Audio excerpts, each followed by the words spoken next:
The autumn breeze rustled through the trees as a young teen walked down Maple Street, his private school blazer neatly pressed and his backpack heavy with textbooks. At just 15, he was already taking advanced placement classes, dreaming of following in his grandfather's footsteps of making a real difference in their community. The neighborhood was quiet that Sunday afternoon, with only the occasional sound of leaves crunching under his feet. He'd spent the whole morning at the library, buried in calculus problems. His mom always told him that education was the key to success, and he took those words to heart. The upcoming exam was important, and he wasn't going to let anything get in the way of his perfect GPA. As he walked past the row of beautiful colonial houses, he couldn't help but smile, thinking about how his grandfather had helped make it possible for families like his to live in neighborhoods like this. Times had changed, but some things still remained the same. He noticed Mrs. Wilson, their elderly neighbor, tending to her prized roses. She'd always save him some of her famous chocolate chip cookies whenever she baked. The young man checked his watch, 3:45 p.m. He needed to get home soon. His mom would be expecting him for their weekly family dinner, a tradition they never missed. His little sister would be waiting too, eager to show him her latest art project. These simple moments meant everything to him. The sound of a police siren chirping behind him broke through his thoughts. He didn't think much of it at first. Police cars often patrolled their neighborhood. But then he heard the sound of car doors opening and closing, followed by heavy footsteps on the pavement. "Hey, you! Stop right there!" The sharp command made him freeze. His heart started racing, but he remained calm, remembering everything his parents and grandfather had taught him about these situations. He slowly turned around, keeping his hands visible, just like he'd been instructed since he was old enough to walk home from school alone. Two officers approached him, their hands resting on their belts.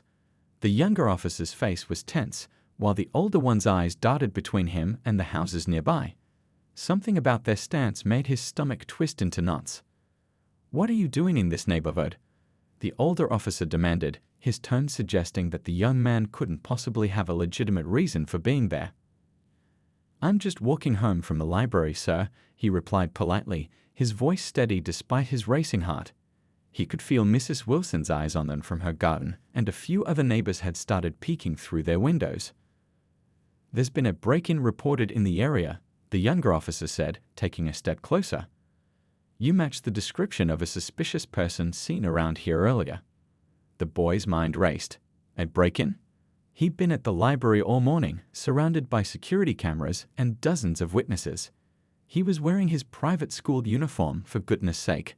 But he knew better than to argue. His grandfather had taught him that sometimes staying safe meant staying quiet, even when everything inside you wanted to scream about the unfairness of it all. "I have my student ID, sir," he said calmly, slowly reaching for his backpack. "I can show you." "Don't move," the older officer barked, his hand now firmly gripping his weapon. "Keep your hands where we can see them."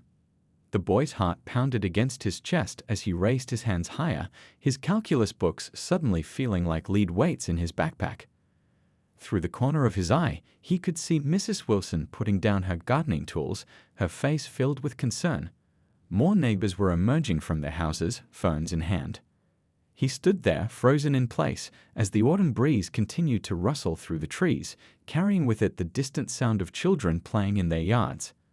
The irony wasn't lost on him. Just a few hours ago, he'd been reading about probability and statistics, and now he was becoming another statistic himself. Little did these officers know that their actions in the next few minutes would not only change their lives forever, but would also spark a conversation that their entire city needed to have. As he stood there, hands raised against the clear blue sky, he couldn't help but think about his grandfather sitting in his office at police headquarters, unaware that his own grandson was about to become the center of a story that would shake the community to its core. The young man's raised hands trembled slightly in the cool autumn air, not from the temperature, but from the weight of the moment. His grandfather's words echoed in his mind. "Stay calm, stay respectful, stay alive." Simple instructions that shouldn't be necessary for a teenager walking home from the library, but here he was. "Let me see some ID," the older officer demanded, his hand still resting on his weapon. The teen could read his badge number clearly now, 4721. He made a mental note of it, just as his parents had taught him. "Sir, my ID is in my backpack's front pocket," he replied, his voice steady despite his racing heart. "Would you like me to slowly take it out?"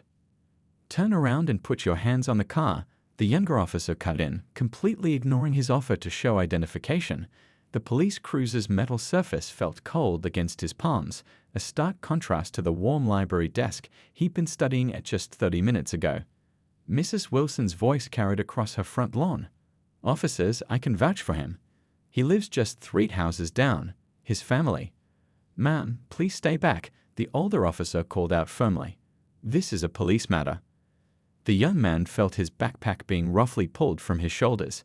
The sound of his carefully organized books and papers spilling onto the pavement made his stomach sink. His calculus notes, which he'd spent hours perfecting, scattered in the breeze like autumn leaves. "What's all this?" the younger officer asked, rifling through the academic materials. "Advanced calculus books, sir. I have a test next week. I was studying at the library all morning." He tried to keep his voice steady, professional, just like his grandfather had taught him. "You can call them to verify." "Quiet," the older officer snapped. "You expect us to believe you're taking advanced calculus." The sting of those words hurt more than the cold metal of the car against his hands. 6 years of advanced placement classes, countless hours of extra study, and perfect grades, all dismissed in a single skeptical question. More neighbors had gathered now. He could hear the distinctive sound of phone cameras recording. A few cars had slowed down to observe the scene, creating a small traffic jam on the usually quiet street. Someone was talking loudly about calling the local news station. "Listen," the young man tried again, "if you just let me explain." "I said quiet." The older officer's voice had risen another notch. "You match the description of a suspect in a recent break-in. Dark jacket, backpack, seen walking through yards." "I'm wearing a private school uniform," he responded, unable to keep the frustration completely out of his voice. "And I've been walking on the sidewalk." The younger officer was still going through his backpack. "Hey, look at this," he said, pulling out a small metal object. The teen's heart sank. It was his grandfather's old service badge, a treasured gift he'd received on his last birthday. He carried it as a good luck charm, a reminder of the legacy he hoped to live up to one day. "That's my grandfather's."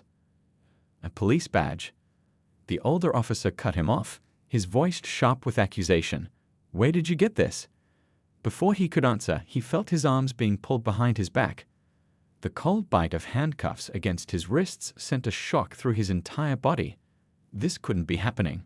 Not here, not in his own neighborhood, not 3 houses away from his home. Mrs. Wilson was on her phone now, her voice carrying clearly across the lawn. "Yes, I need to speak to the chief immediately. This is an emergency." She paused, listening to the response. "No, you don't understand. They're arresting his grandson right in front of my house." But the officers weren't listening. They were too busy reciting his rights, their voices mechanical and detached, as if reading from a script they'd performed too many times to count.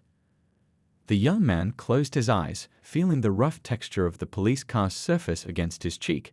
He thought about his mother waiting at home, probably starting to worry about why he was late. He thought about his little sister, who looked up to him as her hero. He thought about his grandfather, whose badge had just been treated like evidence of a crime. The sound of approaching sirens filled the air, more police cars responding to what the officers had probably called in as a serious situation. But the young man knew different sirens would soon be coming. The kind that would make these officers wish they'd taken just 5 minutes to listen, to look beyond their assumptions, to see him as the honest student he was rather than the suspect they wanted him to be. As they guided him into the back of the patrol car, he caught a glimpse of his reflection in the window. His private school blazer was wrinkled now, his tie askew. But it was his eyes that caught his attention. They held no fear, only a deep, unwavering determination. This moment, as painful as it was, would not define him. It would refine him, just like his grandfather always said difficult moments should. The back seat of the police cruiser felt colder than any autumn day. Through the window, the young man could see his textbooks still scattered across the pavement, pages fluttering in the wind like broken wings. His wrists ached from the handcuffs, but it was nothing compared to the ache in his chest. The crowd outside had grown larger. Phones were raised everywhere, recording what was quickly becoming a scene that would soon spread across social media. The young man could hear muffled voices through the car's closed windows, some angry, others concerned, all growing louder by the minute. Mrs. Wilson, still clutching her phone, approached the police car again. Her garden gloves were still on, dirt smudging her sleeve as she gestured emphatically. "Officers, this is absolutely ridiculous. I've known this boy since he was learning to walk. His grandfather." "Ma'am, step back from the vehicle," the older officer commanded, placing himself between her and the car. "This is your final warning. Don't make me arrest you for interfering with police business." "Interfering?"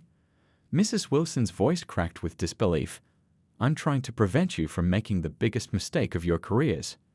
Through the window, the young man watched as another neighbor, a local high school teacher, tried to reason with the younger officer. "He's wearing a Riverside Prep uniform, for heaven's sake. Look at the insignia. That's one of the most prestigious schools in the state. Why would a burglar be wearing that?" The officer's response was cut off by the crackle of his radio. More units were responding to what they'd called in as a suspicious person with possible stolen police credentials. The irony of that description would soon become painfully clear to everyone involved. Inside the cruiser, the young man focused on his breathing, just like his mother had taught him during anxiety-filled moments. In out, in out. He could almost hear her voice. "Stay strong, baby. Stay strong."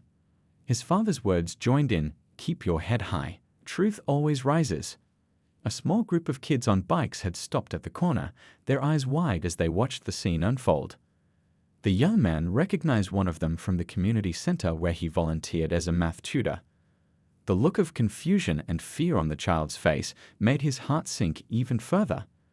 The older officer returned to the driver's seat, starting the engine. Through the partition, the young man could hear fragments of radio chatter. More units were setting up a perimeter, treating this like a major incident. All because a black honor student dared to walk home through his own neighborhood. "Please," he tried one more time, his voice calm despite the situation. "Just call my grandfather. He can clear this up in minutes." "Yeah, right," the younger officer scoffed from the passenger seat. "First you're an AP calculus student, now you've got connections to the police department. Any other stories you want to try?" The car began to move, and the young man caught a final glimpse of Mrs. Wilson. She was still on her phone, her face set with determination. He knew that look. It was the same expression she wore when standing up to the Homeowners Association about discriminatory housing policies last year. She wouldn't give up until someone listened. As they turned the corner, he could see his house in the distance. The porch light was on. His mother must have turned it on early, worried about why he wasn't home yet. His little sister's bicycle was still propped against the railing, waiting for their usual evening ride around the block. These simple sights, so normal just hours ago, now seemed like glimpses of another life. The patrol car's radio crackled again. This time, he caught more of the conversation: possible gang connection, suspicious badge, backup requested at the station. Each word was another brick in a wall of assumptions they'd built around him, without ever asking who he really was. Through the windows, familiar streets became unfamiliar as they headed toward the police station. The young man thought about all the times he visited there with his grandfather, how the officers would smile and greet him, how they'd tell him he was growing up to be just like his grandpa. Now he was entering the same building as a suspect, seen through a lens of prejudice that turned his school uniform into suspicious clothing, his academic achievements into unlikely claims, and his grandfather's cherished gift into evidence of a crime. The late afternoon sun cast long shadows through the car windows, creating bars of light and darkness across his school blazer. In less than an hour, his world had been turned upside down. But even as they pulled into the station's parking lot, he held on to one certainty. Somewhere between these moments of injustice and the truth of who he was, a story was unfolding that needed to be told. The car stopped, and he heard the officers unbuckling their seatbelts. In the reflection of the window, he could see his grandfather's words engraved on the old service badge they'd taken from his backpack: "Protect and serve with honor." Soon, very soon, those words would take on a whole new meaning for everyone involved in this unfolding drama. The young man rubbed his wrists as the cuffs came off, finally allowing himself to feel the full weight of what had happened. He looked at his grandfather, seeing in his face the same mix of pain, anger, and determination that had driven him to become the city's first black police chief decades ago. This moment in this station was about to become more than just a mistake to be corrected.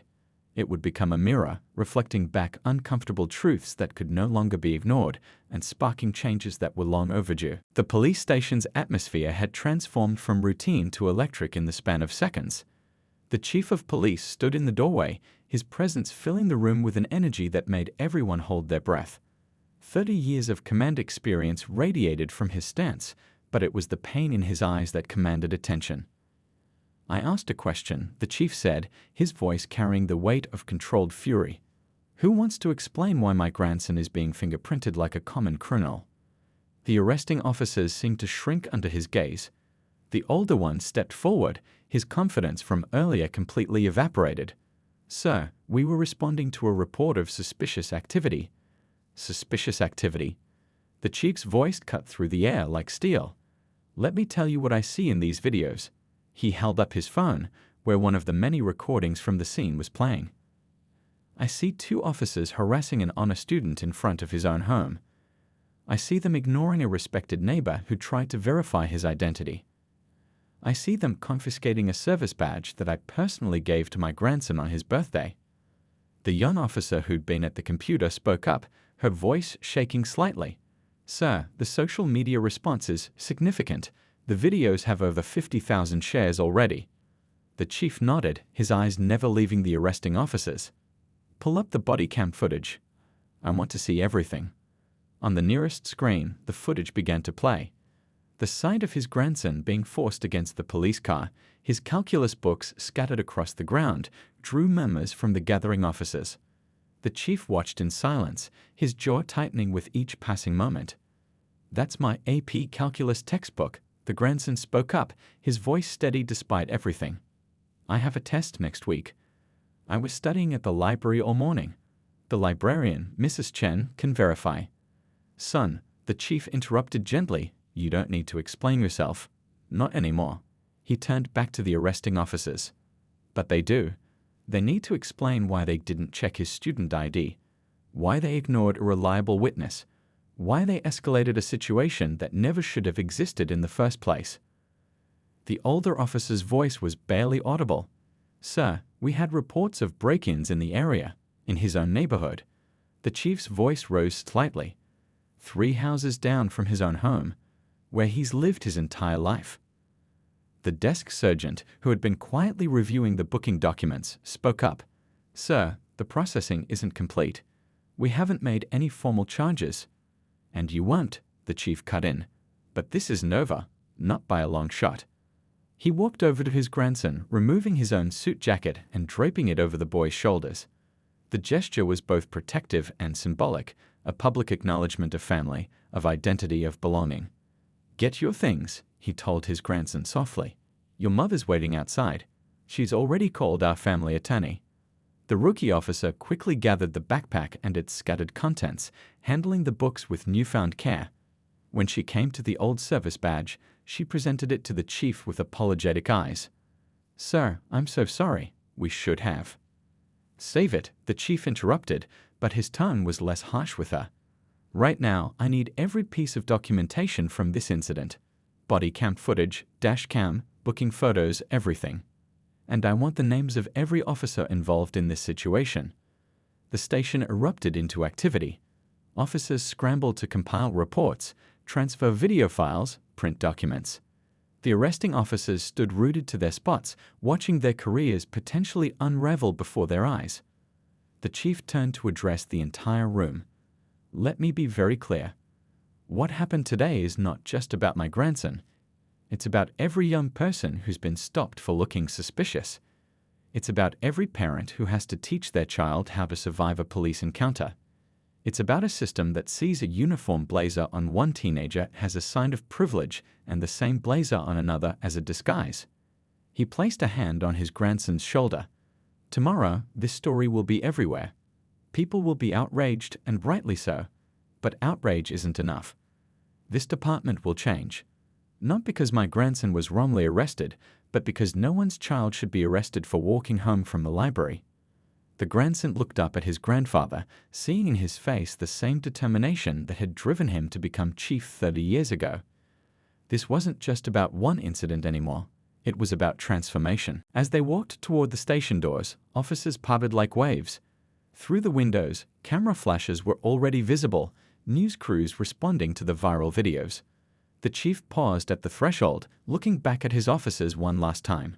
"When I report to the mayor tomorrow morning, I better have answers, real answers, because this ends now.